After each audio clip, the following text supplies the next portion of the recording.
Good morning. Welcome back to Chapter 3 on Lifespan Development. I abruptly was cut short due to my family, and I have to report that the surprise party for Coach Villa last night was an overwhelming success. We had a lot of his past and current players come, and we did a social distancing outside, very safe celebration. We didn't have too many people, but anyway, it went over. He figured it out, but didn't know everything at the very end. But am excited that it's over. But it was his 40th birthday, so I felt like we had to do something because that's really important milestone. So anyway, I am trying to put some stuff in here to make it a little bit more interesting for you guys to listen to. Well, let's go. I started my forum post, I believe, in my last lecture when I got cut off with my children, and then I had to pause and decided to just do a new one. Because maybe that's easier, and you guys can let me know to have it broken down into smaller chunks. So you're not so overwhelmed, kind of like a break we would do in class, right? When you guys get too much information, and attention span, etc. So, I will go over that in just a minute and what I'm wanting everyone to do for their forum for chapter 3. Okay, but first let's talk about humanistic theories of development. Now, humanistic theories are mainly based on existentialism and phenomenological approach. That's that subjective experience of the person, not as objective as behaviorism, but subjective. It's holistic, it's positive, and really focused on the individual's potential and growth and self-actualization. That word I was trying to find earlier in my lectures. That's the top of that hierarchy of needs with Maslow. Like, seriously, here comes someone. Hey, I am recording a lecture for my class. Would you like to say anything? Say hello. Something nice. Hello, my name is Grayson. Thank you. Can you give me just a minute so I can keep working, please? Thank you. Will you close my door? Okay, I appreciate that. Okay. There we go. Where was I? Okay. Really important. Maslow, he described humanistic psychology as the third force in psychology. Remember, the first was psychoanalysis and second was behaviorism. Can you guys recall what the fourth is? I'll see if you can tell me. Look it up if you don't remember from Foundation. So here we go. We've got humanist theories of human development include Maslow, Rogers' personal growth, Bueller's developmental phase, and Johada's positive mental health. So let's start with Maslow. This diagram is so important. I use this all the time in the way that I conceptualize life and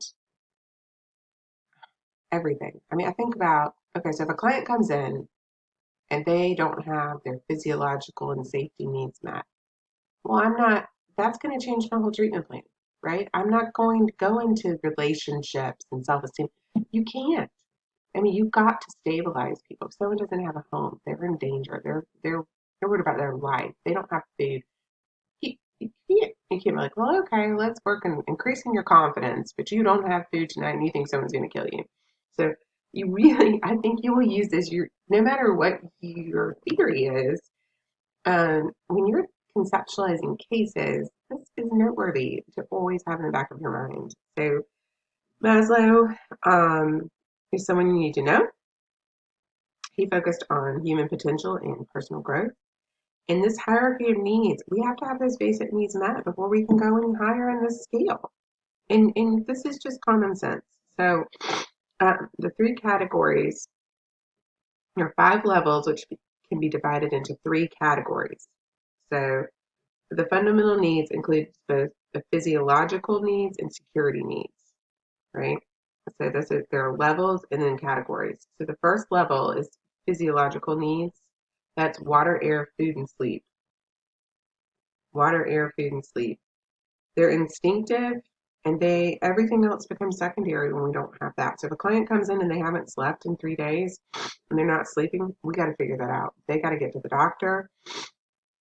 We got to do everything we can to help them to sleep. If they don't, if they're in crisis or have medical conditions that are emergent. Mommy, can I have a juice box? Level two are security needs. They include a need for our safety and security, right? So a client comes into the office and they're in danger. And this happens, right? Either they're in danger to self, in danger to others. Someone, especially with domestic violence, you're very concerned that if this person leaves your office, they could die from their spouse or boyfriend or girlfriend, um, or anyone in their life, or their parents. So obviously, safety planning and your typical treatment plan is not viable at that point. You all need to feel safe and out of danger. And then we go up to sense of belonging, level three, and esteem. These are psychological needs. We have a need for belonging and love, relationships. And when people come to therapy a lot of times for the fractures in those relationships with self and others. And so part of our goal there is to help them to achieve self-esteem, self-efficacy, um, importance in social relationships. And then the final category is that self-actualization. That is where the fulfillment of our potential comes. And we don't, we could ebb and flow through these, right? So they're cyclical. I mean, you're moving up and down here, they're hierarchical, but something could happen, right? Like, hello, what just happened to all of us? It's a cool time to teach because of what we're going through with this pandemic. So think about, wait, some of us might have been up in esteem and self-actualization, and then all of a sudden we were down in safety, or maybe even physiological if we became sick. Um, and should we go to the hospital? Should we not? Should we go? Do we have coronavirus? Are we hurting other people? And did you see what happened? Everyone started to get food and kind of prep to survive, right? They weren't, no, and for 2 weeks it was crickets at the practice. It was nobody was really going to work on themselves right then because everyone was in another hierarchy need, right? They were, we can't spend money on that right now. We need to stockpile food. So, just a very interesting way to think about it right now since we're living it. It's interesting to be a part of these theories and see how they're playing out in our world. Um, you need to know the self actualized characteristics. You're autonomous, you appreciate the world, etc. Um, this has been criticized, and I understand that, and I do understand why it's been criticized, but I also think it's a beautiful way to conceptualize cases. So it'll help you to quickly go, wait a minute, we can't work up here if we're down here. So basically, I'm going to say my husband, he's a coach. So sometimes as a teacher and coach, I'll say, well, they're not caring about school because they may not have had breakfast. One time we found out a couple of players had not been eating before games, and that was the problem. Um, so investigation is important. Okay, let's do your forum. Here's your forum. Your forum is coming from page 69, reflection 3.1. Anyone who knows me knows that I'm a big fan of zombie media. That's not me. But I do like The Walking Dead. But these movies, television shows, and comics showcase an endless number of dire scenarios where survival and basic needs are emphasized. However, when considering Maslow's hierarchy of needs in the context of the zombie apocalypse, I may offer a challenge to the order of the hierarchy. From my perspective, if you are not safe and secure from rampaging zombies, then it does not matter if you can sleep or find food or water. These musings underscore three important ideas when we're studying theories. First, theories may not align precisely with practice for each client, as they often do in textbooks. Second, examining and clarifying theories is a crucial critical thinking skill in the counseling profession. Third, consider the specific context of your clients when applying a theory. Although your clients may not be struggling to outpace zombies, each person's circumstances are unique. Please reflect on Maslow's hierarchy of needs in this 3.1 reflection here. Tell me what you think about what the author says.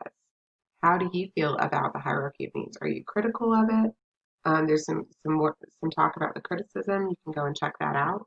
Um, do you agree? Um, just reflect in the forum and let's talk about it. Let's discuss. Let's keep going. There's my little embedded forum. You better not be telling anybody where it is because I want everybody watching these lectures and I can see how many of you are watching it. Okay. Rogers. Remember Rogers? Carl Rogers? He is a fully functioning person. This is obviously very similar to the theory. In order to become a fully functioning person through development, you're striving for self-actualization. You have the following characteristics: open to experience, existential mode of living, which means you're truly accepting yourselves and you're adaptable and flexible. You're not trying to control everything. You're open to the experiences. You trust yourself and you trust others within reason. And that's it. Then we got Bueller. I don't know if I'm saying that right. But when I say it, everything I just think about Ferris Bueller. I don't know if you guys are probably too young to have watched Ferris Bueller, but I constantly say Bueller, but anyone. But of course, no one's going to answer me because I'm looking at my computer screen in my guest bedroom, trying to hide from my child. Okay, Bueller, developmental theory. Again, we find fulfillment through fully realizing our potential. Charlotte is a female. She lived until 1974.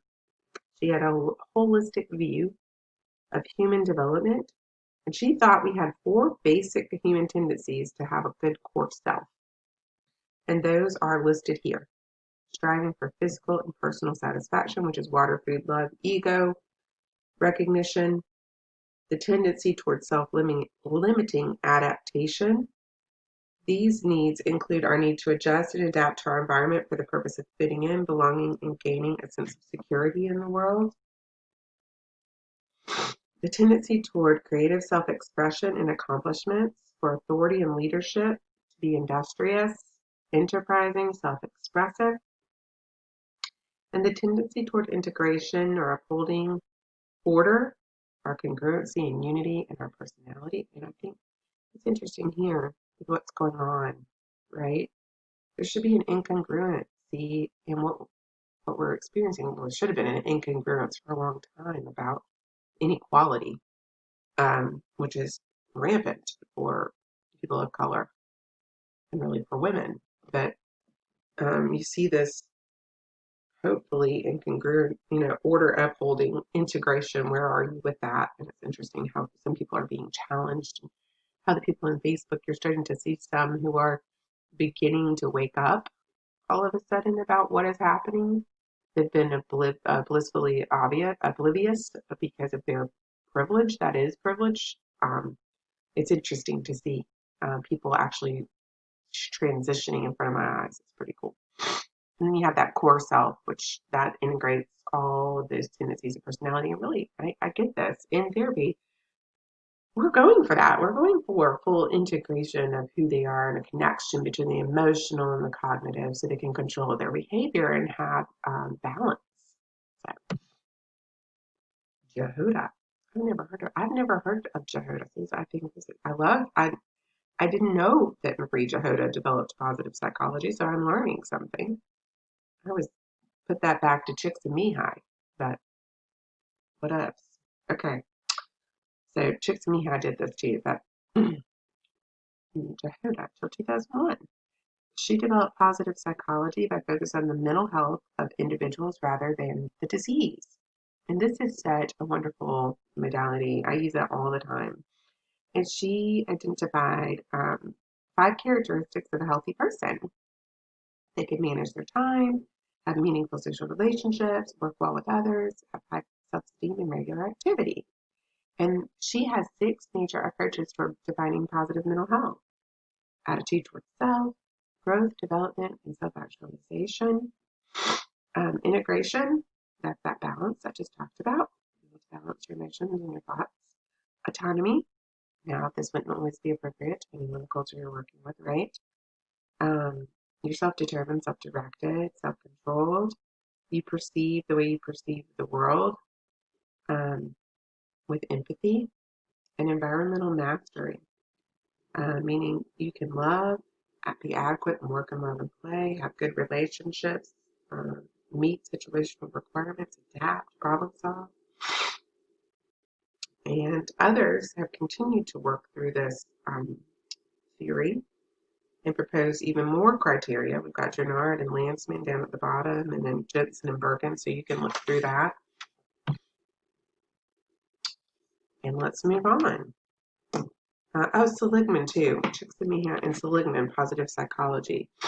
Um, Forgot about him. Seligman branched out to explore and define and expand knowledge based in the field of positive psychology. Remember, he was the learned helplessness person.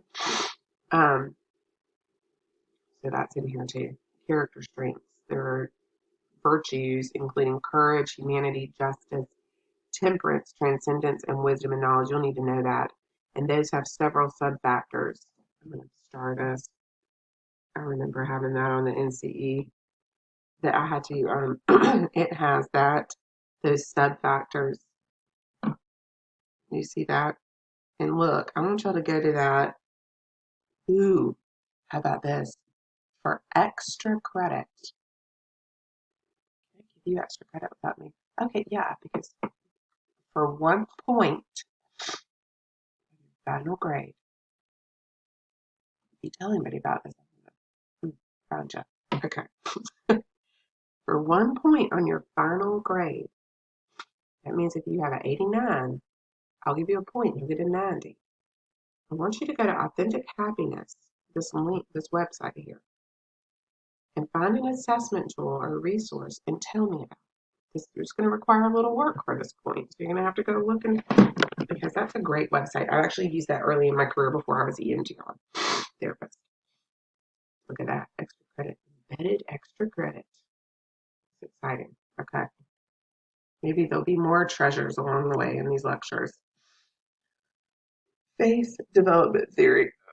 Oh my gosh. How much more do we have? I knew we only had like 2 more pages. All right, I'm going to pause you for a second. Drink coffee. So these are basically theories, these faith development theories about how we conceptualize faith, or God, higher powers, etc. We got Fowler and Dell here, and they take us through the stages of development of belief systems regarding higher powers, from primal faith through universalizing faith. And so it's really interesting um, what they say here. You know, primal faith to intuitive projective faith, which in stage 1 in toddlerhood, there's construct ideas, questions about death can arise, etc. Fascination with fantasy, where their brain development is very difficult for them to understand. And then middle childhood, cause and effect becomes more important, and I'm going to be punished, go to hell, that kind of thing. That's your belief. I mean, there's a lot of beliefs. Synthetic, conventional faith, it's adolescence and beyond. Um, the final 3 stages are descriptions of phases in which one might find oneself along a spiritual journey. They're not measures to identify a better spiritual life. So individuative, reflective faith, you begin to reflect, ask questions, explore self-awareness, personal identity. And then conjunctive faith is when a person in the stage begins to accept that there may be multiple truths. And this is me right now. I think paradoxes do exist and cannot always be reasoned away, rather they might be embraced. And universalizing evil of all kinds is opposed nonviolently, leading to activism that attempts to change adverse social conditions. Well, maybe I'm between the two. I don't know. Find yourself in here, and you might not be in here. But find your if you don't have a belief, if you don't believe in a higher power, and then find that evolution of those beliefs if you're looking through here, right? So that would be the way that you would look at this. Or maybe I'm not six because it says people like Gandhi and MLK and Mother Teresa. Just kidding. I think I'm in five.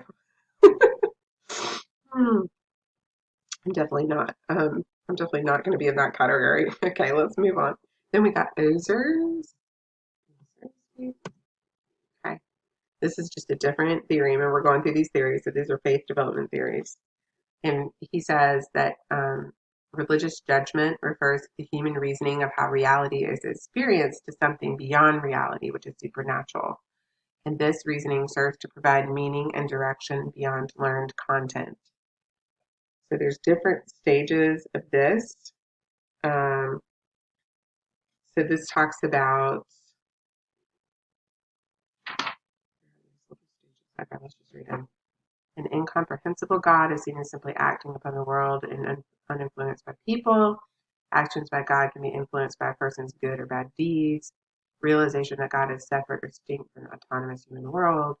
Freedom stems from God's ultimate and divine plan and gives meaning to a person's life. And one of the things to think about here is, when's the last time you had a tragedy or crisis?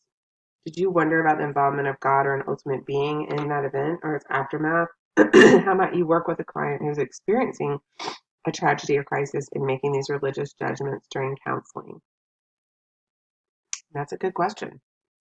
We work with people no matter where they are, no matter what they believe. And so, really important for you to understand where your clients are with that. Very important to a lot of your clients.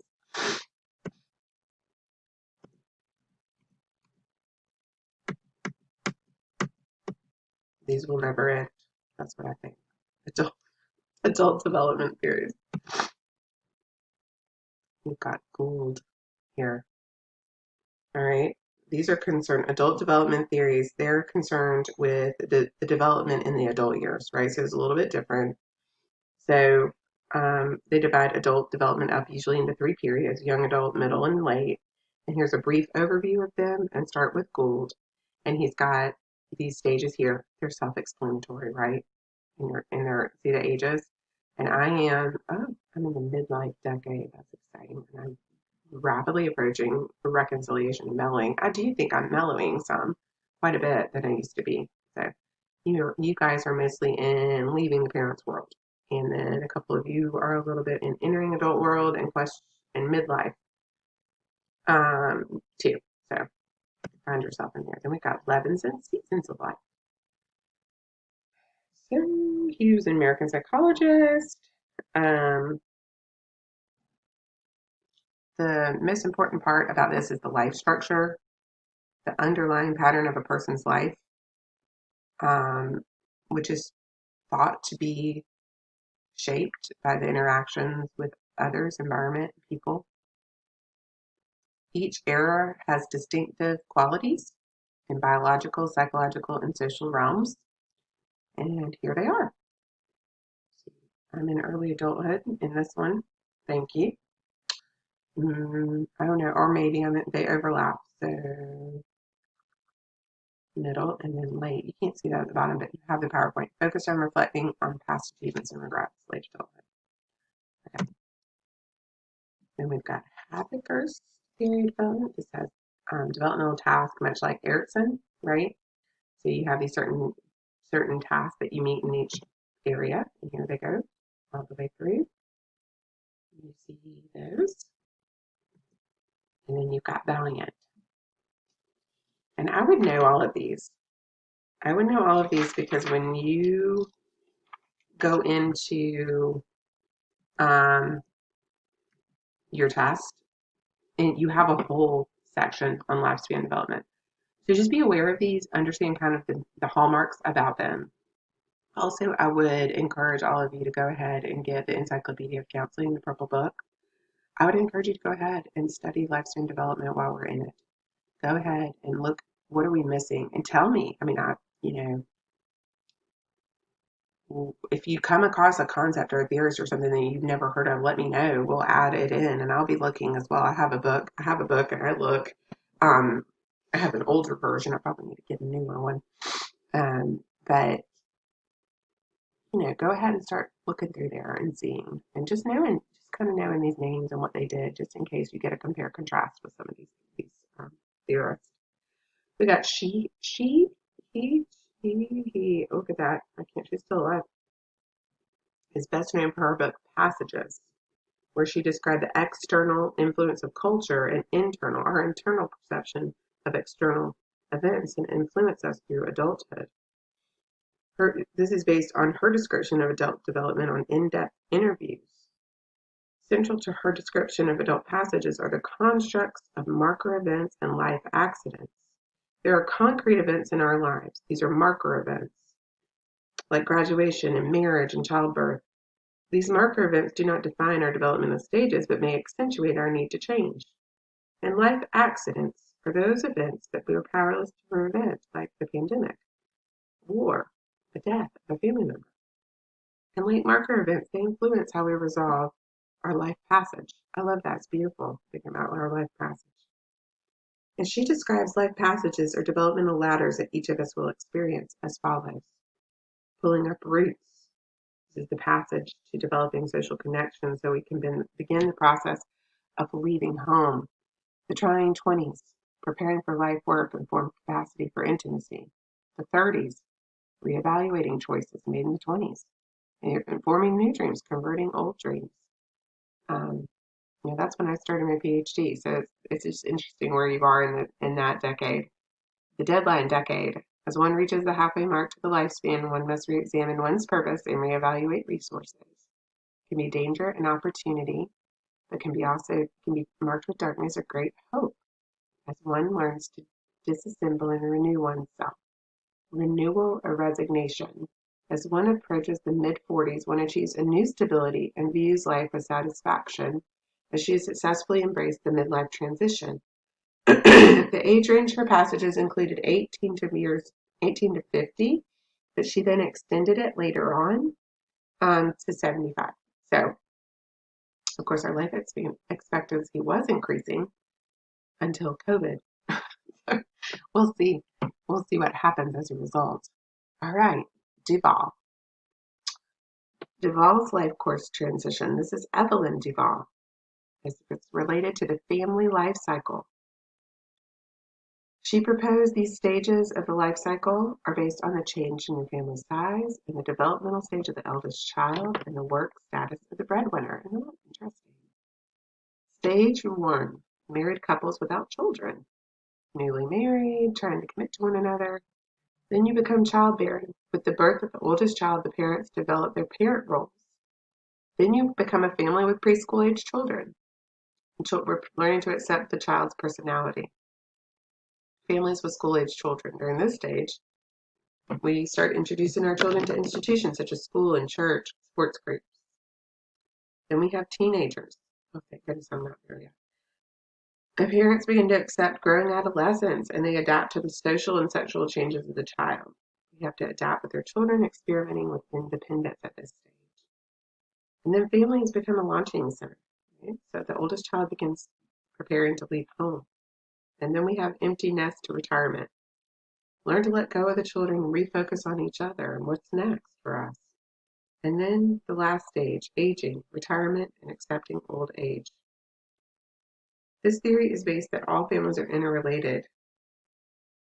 One stage leads to success in the next. And we have Peck and Butler. So just go over these. I'm not going to ask you all of these in the quiz. I'm not going to get nitpicky like this. I'm not going to do the big stuff, okay? But do know it for the other test. In developmental theories of womanhood. So as we know, most of the theories up until very recently were developed by white males, European American males, and they're very important, but they don't necessarily take into account women or either any issues around gender identity, and marginalized populations at all. So it's really important to touch on these theorists And these theories more examine the power imbalances that we all experience based on gender and the different cultural and systemic issues that influence us. So these are some of the theorists. You probably heard of Jean Baker Miller. She was in, I think, in Learner. They were in our foundations book. They're referenced in feminist site. So let's Jean Baker Miller. So you need to know them. Connectedness in relationships is central to the promotion of growth and development. That women tend to devalue womanhood as a result of contextual forces of power imbalances, male privilege, and sexism. And she came up with relational cultural theory, which we learned about in foundations. We learned about it in theories, probably somewhere else. We've got Lerner. She's still living. She wrote The Dance of Intimacy to focus on how to define intimacy and how to enhance genuine closeness without sacrificing oneself or another self in the process. She has infused a lot of feminism in her career and family systems theories in her work. So she's very interesting. If you're interested in her, look her up. Then we've got Carol Tavris and Carol Gilligan. Of course, we've mentioned her. Tavris is still living. She wrote The Mismeasure of Women, which explored the impact of using a male standard to judge women. She suggests a shift away from scientific inquiry of differences between males and females, as females usually end up inferior, and argues against biological reductionism. She draws attention to not only the double standard in judging women, but the double standards within these debates with multiple races or ethnicities underrepresented in dialogues about women. And Carol Gilligan, um, very important theorist, very well known. Um, she and others have been tireless in challenging, questioning, and critiquing traditional theories of normal or healthy development. As they point out, they are so androcentric. They're very developed on males and masculinity. And she wrote a book called In a Different Voice that contrasted Kohlberg's work. In fact, I'm not a huge fan of that moral development theory of Kohlberg. So please read The Case of Bindi, maybe. I think that might be really important. And we did it. Congratulations, you made it through chapter 3. Next, chapter 4 for next week.